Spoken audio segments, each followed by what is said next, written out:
आइए जानते हैं आज के प्रमुख अंतर्राष्ट्रीय खबरों को। पहले एक नजर हेडलाइंस पर। यह सिर्फ भारत का नहीं, हमारा भी दर्द है। पहलगाम हमले की बरसी पर दोस्त इजराइल का भावुक संदेश। पीएम मोदी पर विवादित टिप्पणी से मुश्किल में फंसे खड़गे। अलवर में छेड़छाड़, दिल्ली में मर्डर, आईआरएस की बेटी की हत्या करने वाले नौकर की क्राइम कुंडली। सावधान, झुलसती गर्मी से अभी नहीं मिलेगी राहत। भारत से नेपाल जाने के लिए नए नियम, बॉर्डर पर देना होगा टैक्स। हॉर्मुज़ में धोखे में फंस गए थे भारतीय जहाज, आखिर क्यों ईरान ने चला दी थी गोली। इजराइल के लिए जासूसी का आरोप, ईरान ने टॉप सिक्योरिटी ऑफिशियल को दे दी फांसी। सोने का गिरा भाव, जाने क्या है रेट। नकली मूंछ लगाने पर अक्षय कुमार ने मांगी माफी। और ड्रग्स मामले में पाकिस्तानी खिलाड़ी पर बैठी जांच। आज पहलगाम आतंकी हमले को 1 साल पूरा हो गया है। 22 अप्रैल 2025 का वह काला दिन आज भी लोगों के दिलों में जिंदा है, जब इस दर्दनाक घटना ने पूरे देश को हिलाकर रख दिया था और हर तरफ शोक की लहर दौड़ गई थी। इस हमले ने 26 परिवारों की दुनिया उजाड़ दी, जिन लोगों ने अपने अपनों को आतंकियों की गोलियों के बीच खोया। वे आज भी उस खौफनाक मंजर को याद कर सिहर उठते हैं। वक्त जरूर आगे बढ़ रहा है, लेकिन उन घरों में अपनों की कमी का दर्द आज भी उतना ही गहरा है, जो उन्हें चैन से जीने नहीं देता। इस घटना की गूंज सिर्फ देश तक ही नहीं सीमित है, बल्कि अंतर्राष्ट्रीय स्तर पर भी इसकी कड़ी निंदा की गई और पूरी दुनिया ने इस दुख की घड़ी में भारत के साथ एकजुटता दिखाई। आतंक के खिलाफ इस जंग में इजराइल हर कदम भारत के साथ मजबूती से खड़ा रहा है। चुनाव आयोग ने बुधवार 22 अप्रैल 2026 को कांग्रेस पार्टी के राष्ट्रीय अध्यक्ष मल्लिकार्जुन खड़गे को प्रधानमंत्री नरेंद्र मोदी को आतंकी कहने वाले बयान पर चेतावनी जारी की है। चुनाव आयोग ने कांग्रेस अध्यक्ष से प्रधानमंत्री को लेकर की गई विवादित टिप्पणी पर 24 घंटे में जवाब मांगा है। चुनाव आयोग ने यह कार्रवाई आज बुधवार 22 अप्रैल के दिन की। भारतीय जनता पार्टी के एक उच्च स्तरीय प्रतिनिधिमंडल, जिसमें वित्त मंत्री निर्मला सीतारमण, संसदीय कार्य मंत्री किरेन रिजिजू और कानून मंत्री अर्जुन राम मेघवाल शामिल थे। इनकी ओर से की गई शिकायत के बाद यह फैसला लिया गया। प्रतिनिधिमंडल ने चुनाव आयोग से कांग्रेस अध्यक्ष मल्लिकार्जुन खड़गे के विवादित बयान पर सख्त कार्रवाई की मांग की है। राजधानी दिल्ली का पॉश इलाका, अमर कॉलोनी और एक रसूखदार आईआरएस अधिकारी का घर। किसी ने नहीं सोचा होगा कि इतने बड़े अफसर के घर में भी ऐसी खौफनाक वारदात हो जाएगी। बुधवार सुबह आईआरएस अधिकारी की 22 साल की बेटी का घर में ही बेरहमी से मर्डर हो गया। पहले लड़की के साथ यौन उत्पीड़न हुआ और फिर मोबाइल फोन के चार्जर की तार से गला घोंटकर हत्या कर दी गई। घटना के वक्त 1997 बैच के अधिकारी दिनेश गुप्ता जिम गए थे।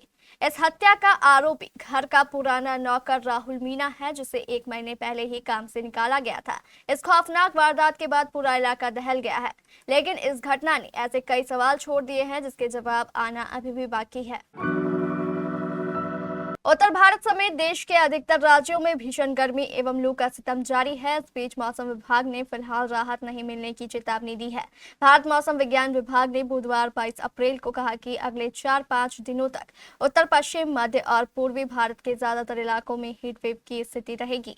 कुछ जगहों पर दिन का तापमान 40 डिग्री सेल्सियस या उससे ज्यादा रह सकता है।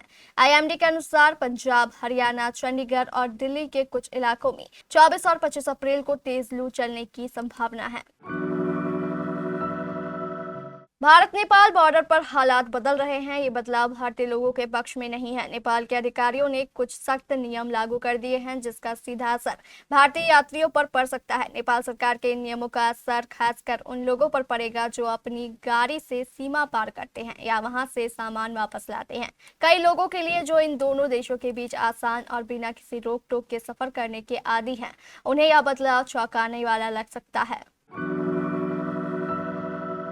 हॉर्मुज़ स्ट्रेट में पिछले हफ्ते ईरान ने जिस भारतीय जहाज पर गोलीबारी की, क्या वह किसी क्रिप्टो ठगी का शिकार हुआ था? फर्जी क्लियरेंस संदेशों की खबरों ने यह सवाल खड़ा कर दिया कि क्या जहाज को लगा था कि उसे गुजरने की इजाजत मिल चुकी है और इसी वजह से वह अचानक हमले का शिकार बन गया। शनिवार को भारतीय व्यापारिक जहाज सैनमार हेराल्ड पर हॉर्मुज स्ट्रेट पार करने की कोशिश के दौरान भारी गोलीबारी हुई। हमले के बीच जहाज के कप्तान ने ईरानी अधिकारियों को घबराहट में रेडियो संदेश भेजा। ऑडियो में कप्तान कहते सुने गए, सेपा नेवी यह मीटर टैंकर सैनमार हेराल्ड है। आपने मुझे जाने की अनुमति दी थी। आपकी लिस्ट में मेरा नाम दूसरे नंबर पर है। आपने मुझे जाने की अनुमति दी थी। अब आप गोलीबारी क्यों कर रहे हैं? मुझे वापस मुड़ने दीजिए। ईरान और इजराइल के बीच की अदावत किसी से छिपी नहीं है। अमेरिका के साथ मिलकर ईरान का इजराइल के हमलों से ईरान काफी तिलमिलाया हुआ है। इस बीच ईरान ने इजराइल के लिए जासूसी के आरोप में दोषी पाए गए एक उच्च अधिकारी मेहदी फरीद को फांसी पर लटका दिया। ईरान की न्यायपालिका की ओर से जारी आधिकारिक बयान के मुताबिक मेहदी फरीद जरूरी बुनियादी इंफ्रास्ट्रक्चर को हमलों से बचाने के एक निकाय पैसिव डिफेंस कमेटी के निदेशक थे। अदालत ने मेहदी को इजराइल की खुफिया एजेंसी मोसाद के साथ व्यापक सहयोग और जासूसी करने का दोषी पाया। उसे करप्शन ऑन अर्थ के तहत मौत की सजा सुनाई गई, जो ईरान में सबसे बड़े अपराध में से एक माना जाता है।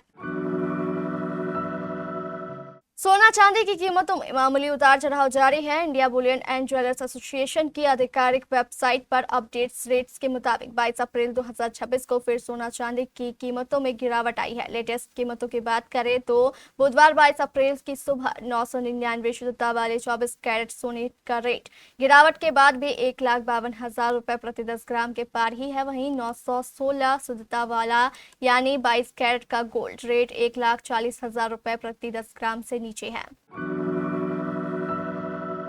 साल 2012 में आई फिल्म सम्राट पृथ्वीराज ना तो दर्शकों को पसंद आई थी, ना ही फैंस को अक्षय कुमार का लुक फिल्म में पसंद आया था। एक्टर के लुक पर काफी सवाल उठे थे। उन्होंने आखिरकार फिल्म में अपनी नकली मूंछ को लेकर हुई क्रिटिसिज्म पर बात की।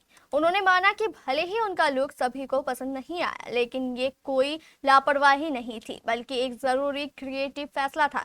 अक्षय ने चुप्पी तोड़ते हुए माफी भी मांगी। 2022 में आई फिल्म सम्राट पृथ्वीराज के बाद दर्शकों ने अक्षय कुमार के लुक, खासकर उनकी मूंछ की असलियत पर सवाल उठाए। उन्होंने महान राजा पृथ्वीराज चौहान का किरदार निभाया था और लोगों को उम्मीद थी कि उनका लुक सादा असली रहेगा। पाकिस्तान के लिए स्टार तेज गेंदबाज मोहम्मद नवाज पर ड्रग्स के मामले में जांच बैठ चुकी है। नवाज ड्रग्स के सेवन में पॉजिटिव पाए गए हैं। अब उनकी जांच की जा रही है। कथित तौर पर पाक ऑलराउंडर ने 2026 टी20 वर्ल्ड कप के दौरान इस घिनौने हरकत को अंजाम दिया था। ESPN क्रिक इन्फो में छपे एक रिपोर्ट में नवाज के ड्रग्स केस के बारे में बताया गया। रिपोर्ट में बताया गया है कि ड्रग्स टेस्ट में पॉजिटिव आने के बाद नवाज की इंग्लैंड में होने वाले टी20 ब्लास्ट में शामिल होने वाली डील रद्द हो गई है। पाक ऑलराउंडर ICC की डोपिंग विरोधी प्रक्रिया के अधीन है। रिपोर्ट में पाकिस्तान क्रिकेट बोर्ड के एक प्रवक्ता के हवाले से कहा गया कि ICC ने इस मामले की जानकारी पाकिस्तान क्रिकेट बोर्ड को दे दी है और PCB ने संबंधित प्रक्रिया शुरू कर दी है। प्रक्रिया के नतीजे आज ICC को बता दिए जाएंगे।